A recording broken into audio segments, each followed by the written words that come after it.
The sun was setting over the Obad mansion, casting a soft golden glow on the marble tiles and luxury cars outside. Inside, laughter echoed through the hall as family members gathered for Ayo's younger brother's engagement dinner. Ayo Obade, a young billionaire, sat quietly at the edge of the long dining table. Tall, dark, and undeniably handsome, he wore a navy blue suit that fit him like it was stitched by the gods. But his smile was forced. Across the table, his cousins whispered and chuckled. "Still single?" one of them teased. "Our big brother, the lonely king." "Maybe the throne is cursed," another added. "Richest man in the family, but can't keep a woman." Ayo clenched his jaw but stayed silent. His Aunt Funmi raised her wine glass and said loudly, "Ayo, dear, you're next in line to take over the family trust.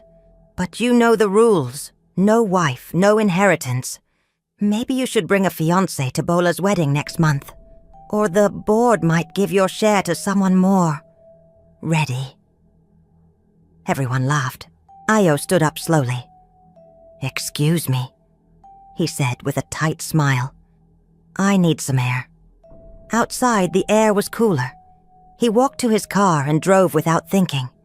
The city lights blurred past him as he turned corners, ending up on a quiet street lined with old buildings. One small bookstore caught his eye. Its sign read, "Zahara Books, Stories for the Soul." He stepped inside. The scent of paper and peace wrapped around him. It was quiet. No jazz music. No fake smiles. "Good evening," a soft voice said. Ayo turned. Behind the wooden counter stood a young woman, maybe in her mid-20s. Her skin was smooth and glowing, even under the dim light. Her faded shirt was neatly ironed, and her short, natural hair was packed into a clean bun. No makeup, no attitude. "Hi," he said, surprised by how calm he suddenly felt. "Looking for something specific?" she asked. "Peace," he replied. She smiled. "That's in aisle 2, right beside patience and forgiveness." He laughed. "You're funny." She nodded. "I try." Ayo walked around a bit, then came back to the counter. "What's your name?" "Imani," she said. "And you?" He paused. "Ayo." There was a silence. Then he looked at her seriously. "Imani, I know this will sound strange, but I need help." She raised an eyebrow. "What kind of help?"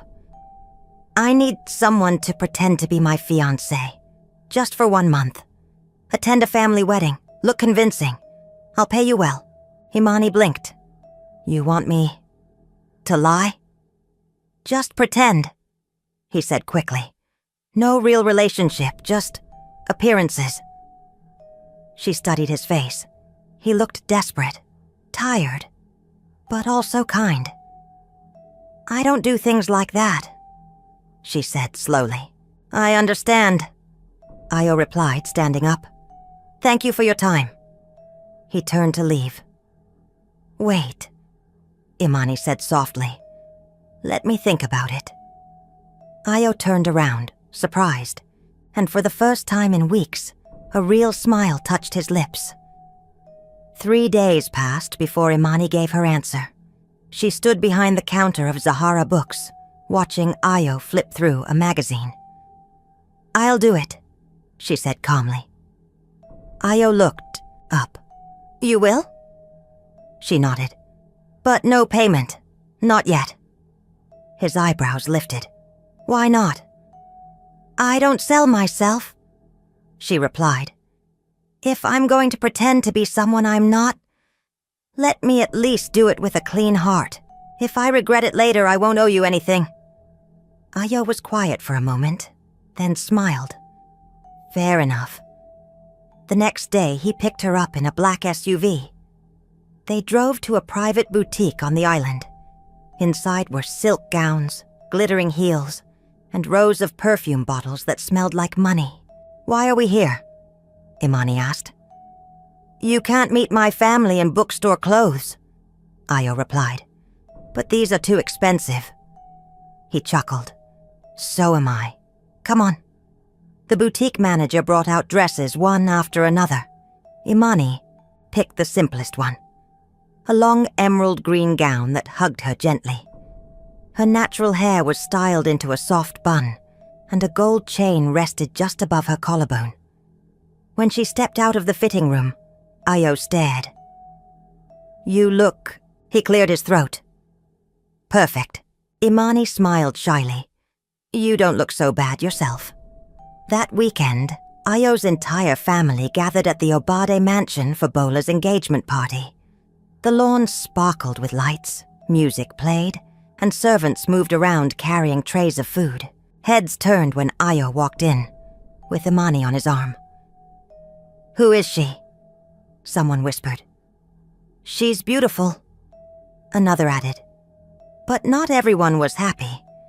Tara, Ayo's cousin and the family's unofficial queen bee, sipped her wine and narrowed her eyes. "That must be the fake fiancé," she muttered. "Looks like a village girl who found a rich man's closet." During dinner, Tara walked up to Imani, her smile sweet but sharp. "Hi," she said. "I'm Tara, Ayo's cousin." "Nice to meet you," Imani replied politely. Tara's eyes scanned Imani's dress. "You wear designer well, for someone not used to it." Imani smiled. "Thank you. A dress is just cloth.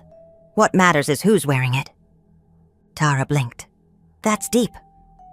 "I try," Imani said softly. Later that night, Ayo's grandmother pulled him aside. "That girl," she whispered. "She's calm. She listens. She's not loud like the others."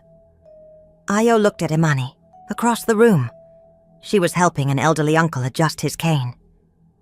"She's special," he said quietly.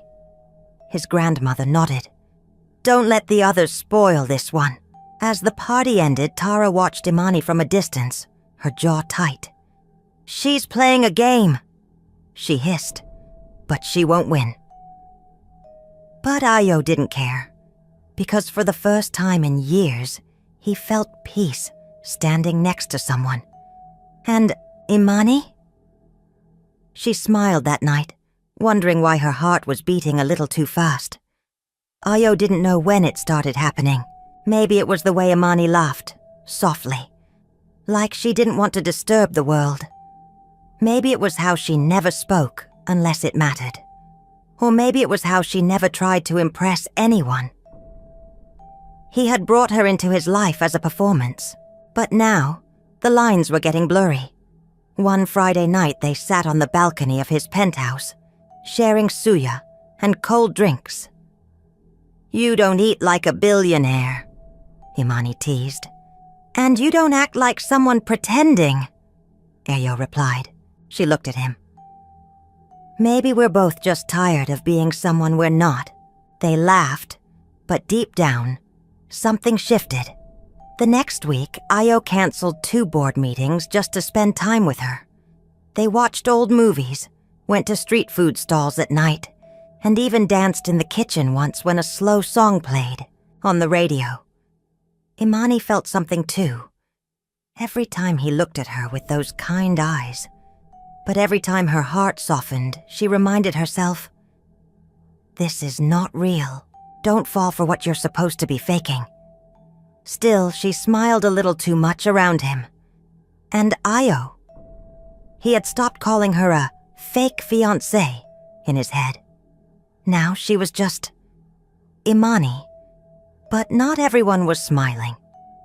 Tara watched from the sidelines, her eyes cold. "She's too perfect," Tara told her mother one afternoon. "Nobody's that humble unless they're hiding something." She started digging. She asked staff at Zahara Books about Imani's past, but they all said she kept to herself. She called private investigators, offered bribes, even followed Imani one day after her lunch with Ayo. But every time, Imani did nothing wrong. No secret man, no sketchy past, no lies. She's making me look like the fool, Tara growled. Ayo's family began noticing the difference too. One evening, at a big family dinner hosted by his uncle, someone brought up Ayo's old nickname, the Lonely King. Uncle Femi said loudly, sipping his drink, "You finally brought a girl. But is she real, or just your driver in a dress?" Laughter erupted around the table. Ayo's hands tightened around his fork. But before he could speak, Imani stood up. She didn't raise her voice. She didn't look angry. But her words sliced like glass. "With all due respect," she said, "Ayo is not lonely. He is patient. He's not searching for attention. He's waiting for someone worthy of his peace." The room went silent. She continued, "And if you truly knew him, you'd be proud. He built his company from the ground up. He feeds families, pays school fees, and never brags about it. If silence makes him weak, then I pray all men stay silent." Ayo stared at her like he'd never seen her before. Uncle Femi coughed awkwardly. "Well said, young lady." Imani sat back down, calm as ever, but her hands were shaking slightly under the table. That night, Ayo walked her to the car. "I didn't ask you to defend me," he said quietly. "I know," she replied. "I wanted to." He touched her hand. "I wish this was real," he whispered. Imani looked at him, her eyes unreadable. "Be careful what you wish for," she said. Tara couldn't take it anymore.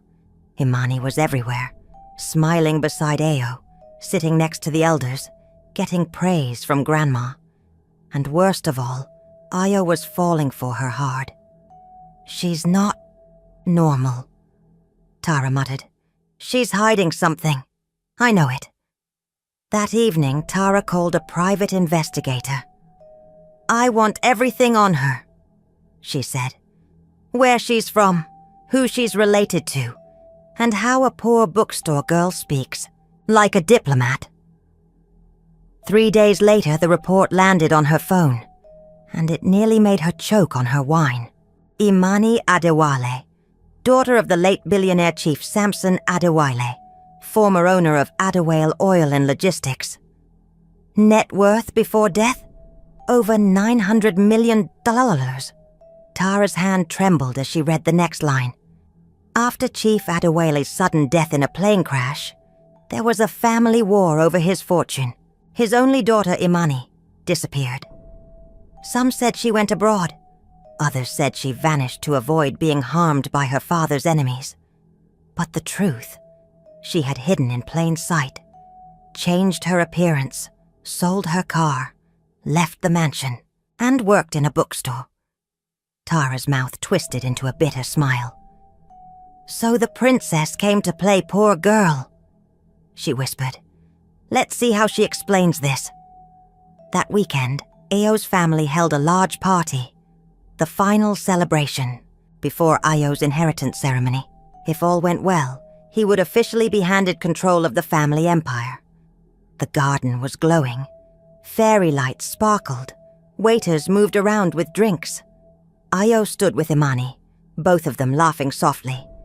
Tara walked up slowly, phone in, hand heart pounding. "Excuse me, everyone," she said loudly. "I have something to say." People turned. She pointed at Imani. "She's been lying. She's not who you think she is." Ayo frowned. "Tara, what are you talking about?" "She's not poor," Tara said sharply. "She's richer than all of us combined. She's Imani Adewale, daughter of Chief Samson Adewale." Gasps spread like wildfire. "She came here to spy," Tara added. "To play victim, to test us. Isn't that right, Your Highness?" Imani looked calm. Her face didn't change. "Yes," she said softly. "It's true." More gasps, but she continued, her voice firm. "My name is Imani Adewale. My father left me a fortune. But after he died, I was hunted by greedy relatives and fake friends. So I disappeared. I didn't want power. I wanted peace. She turned to Tara. I didn't lie to hurt anyone. I just wanted to breathe again, to be around people who didn't chase me for my name or my money. Everyone went silent. Even Tara had no words. Imani looked at Ayo. I never meant to fool you, but you gave me something I hadn't felt in years. Honesty. Ayo's eyes were wide, but not with anger, with awe. You're not just smart, he whispered. You're brave. Imani's lips trembled. I was afraid you'd hate me. He shook his head slowly. I could never. Tara turned and stormed away, defeated. Ayo took Imani's hand gently, and for the first time the richest man in the room realized he had almost married someone less wealthy than her, but also someone more valuable than anyone he'd ever known. Ayo stood quietly on the balcony later that night, staring at the stars. The party had ended. The whispers had died down. But his heart was louder than ever. Imani, the woman he thought was pretending to be rich, was the one who had been hiding from her riches all along. And still, she had never looked more real. He heard soft footsteps behind him. He didn't have to turn. He already knew it was her. I thought you might leave, he said. I almost did, Imani replied gently. But I wanted to hear what you had to say first. He turned to face her. I didn't choose you because I thought you were poor, he said. I chose you because you were peaceful, smart, kind. She looked down, then up again. You're not angry. Ayo stepped closer. You didn't need to pretend, he said softly. You already had my heart. Imani's eyes filled with tears. Then it was never pretend, she whispered. They didn't kiss. They just stood there. Two souls. No masks. No lies. The next morning, Ayo gathered his entire family in the mansion's living room. Even Grandma came, wearing her best wrapper and leaning on her cane. Ayo cleared his throat. I have something to say. His cousins looked curious. Tara sat at the back, arms folded, eyes cold. I brought Imani here as a fiance, Ayo began. But somewhere along the way, she became family. Gasps and side eyes flew around the room. He smiled and turned to his grandmother. I was always told that royalty is about power and position, but you once said something else. Grandma nodded slowly. Royalty, she said aloud, is not about who shouts the loudest. It's about who serves with wisdom. She turned to Imani. You, child, are true royalty. Ayo dropped to one knee. This time, no deal, no contract, no pretending. Imani Adewale, he said, holding out a ring. Will you marry me? Not for show, not for name, but for real. Imani gasped, her hand flying to her mouth. The room was silent. Then she smiled.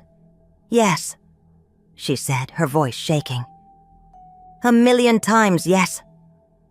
Cheers exploded across the room, except from one corner.